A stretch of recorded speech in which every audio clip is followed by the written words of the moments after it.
An angry prisoner is being held in a U.S. prison. His eyes are filled with murder because his heart is filled with hatred. 6 months ago, Jason had a happy family, his wife was beautiful and caring, and the future of the newborn child was full of hopes. But, just as his wife was preparing dinner, masked bandits appeared out of nowhere. When Jason realized there was a problem, his wife was already dead. The cunning bandits sprayed LSD and arrogantly fled the scene. When Jason awoke, he found the murder weapon in his hand, and the police had surrounded the area.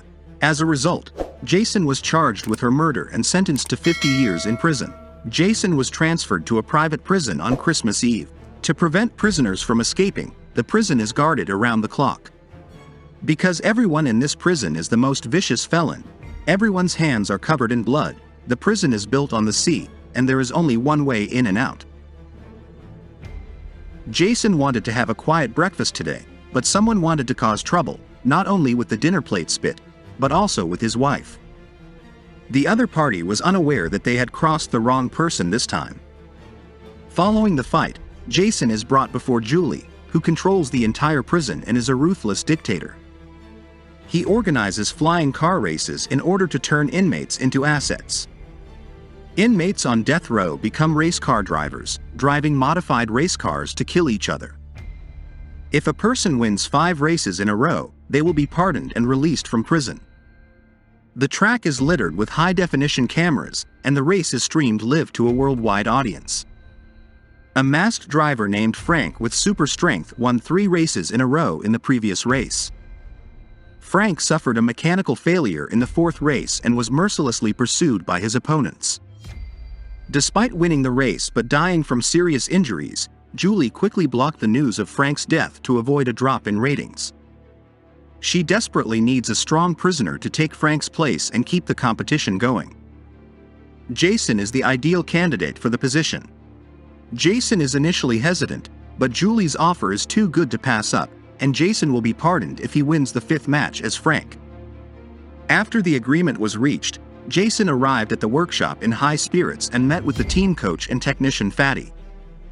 The race car was ready, with a high-powered engine capable of exploding with 850 horsepower. To avoid accidents, the car also has nitrogen acceleration.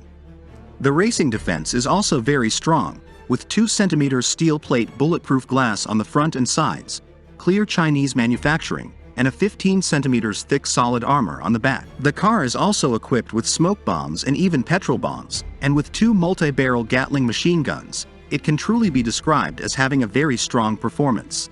According to the coach, the flying car race is divided into 3 games, the first 2 of which are to kill as many opponents as possible in order to ensure that they pass the finish line. Whoever wins the 3rd game will be crowned the true champion. Jason's main opponents are Chinese-American Green, Jim, former professional racing driver Colt, and Jake, in that order.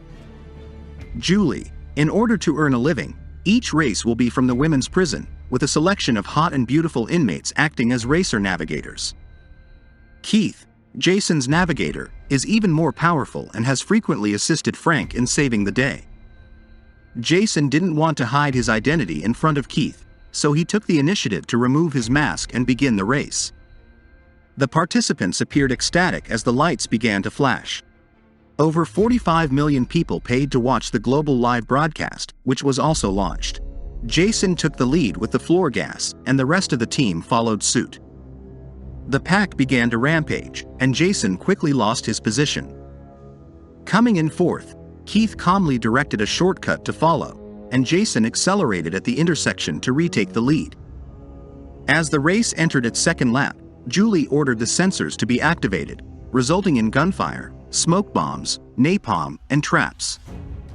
In his first race, Jason lacked experience and failed to activate the weapons and was pursued by the enemy behind the car, who was firing wildly with Gatling machine guns.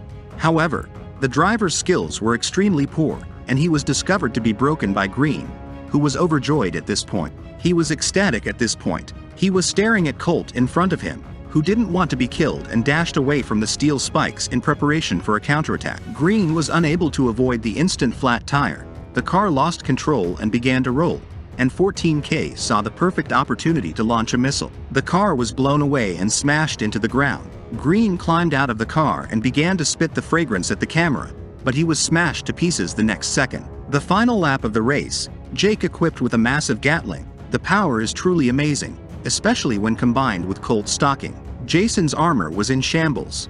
Jason asked Keith to unload the petrol bomb from the passenger's ejector seat and pop the petrol bomb high up, causing the oil to spurt all over the car.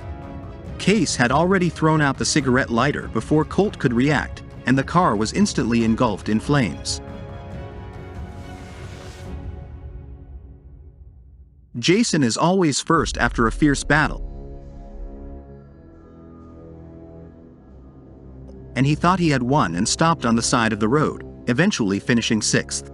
The car also developed a lot of holes, and seeing the horror of the race, Jason clearly stated that he would not participate. Julie was ready for this and pulled out a photo of Jason's child and threatened him, forcing Jason to compromise once more. He came to the workshop in rage that night. He was about to ask Jim for clarification, but he was ready. Jim was unceremonious, swinging a big wrench to kill, and Jason was caught off guard and tied around the neck. But then there was a sharp pain from behind, which turned out to be Fatty arriving just in time. While the other party was torturing Fatty, Jason picked up the steel block and launched a counterattack. Jim, Jason's opponent, can only explain the truth about his wife's murder. The primary business of the company is to provide a diverse range of products and services to the market.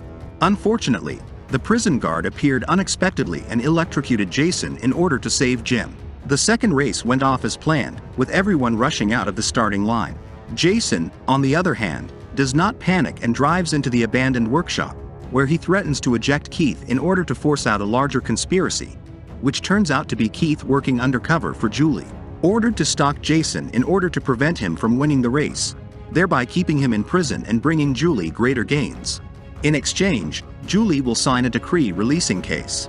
Keith, on the other hand, now has no choice but to cooperate. No more worries. Jason revs up the nitrous to return to the track for the race, but he no longer aims for first place. Instead, he focused his attention on Jim, his wife's murderer, and drove around on all cylinders. And Jim begins shooting at each other wildly until he pushes past the shield to activate the smoke grenade. Jim was obscured by smoke and had to dodge and crash badly. Jason immediately reversed his car and returned after seeing that Pie Ride High had not been killed in the crash. Meanwhile, Julie sends out a large killer known as the Dreadnought to make the race more exciting. The Dreadnought was armed with heavy firepower and began raining bullets on the riders. The Dreadnought is also equipped with a replenishment device. Once the tires were punctured, there was no way out, and the 14K could only die of rage in the face of the bowl-thick cannon. They are forced to pass the car and press through the skeleton to activate the trap. In reality, they intend to murder Jason. It's easy to plant a bomb in Jason's racing car. Later that night, Jason approaches Jake with a daring plan. The third race is quickly approaching, and Julie is determined to prevent Jason from winning. She manages the sensor system and assigns all resources to Jake. Jake unleashes a barrage of fire on Jason, causing the tail armor to be pierced. Jason took the risk of removing the shield, but Jake's extreme reaction to avoid the impact was met with a barrage of rockets. The target is not Jason's car, but the prison wall, so the two begin to break out of prison one after the other.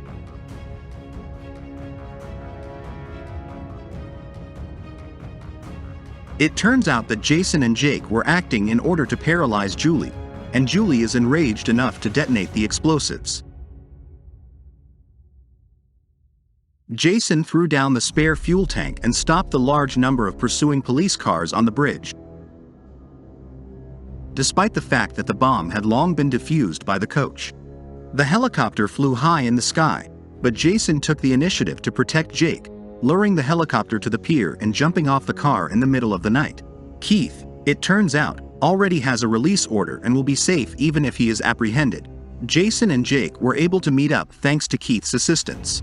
Julie, on the other hand, learned to flee by train. 6 months later, Jason and Jake arrived in Mexico and established an auto repair shop.